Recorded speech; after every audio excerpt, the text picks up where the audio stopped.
Guys, tingnan nyo to. Pag ganito ba yung kaibigan nyo, magiging kaibigan nyo na din. Ang sakit para sa akin sa kanya. Yung tinuring kong tunay na kaibigan. Tapos gaganyan-ganyan nila nila ako. Wow, tinuring ko na nga siyang tunay na kaibigan. Ganyan pa sila. Ayan, kinachat ko na siya. Siyempre, hindi ako magpapatalo. Siyempre, sinabihan niya ako ng ganyan. Siyempre, hindi ako magpapatalo. Akala niya, api-api ako. Ano gusto niya? Suntukan? Ano gusto niya? Ano gusto niya? Sapakin ko pa yan eh. Gusto ko na yan sapakin mula dati pa. Mula grade 2 pa. Hanggang ngayon. Ay hindi. Mula grade 1. Mula ngayon. Hanggang ngayon.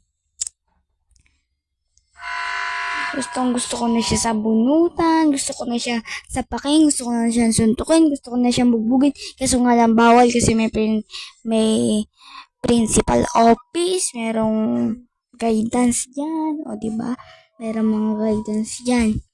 O tapos supportive pa yung nanay niyan. Ano paki ko sa nanay niyan? Pangit-pangit.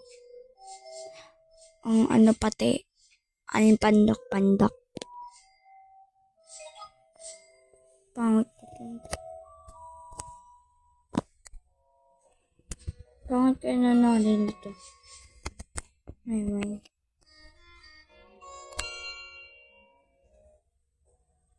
Magmumura pa yan.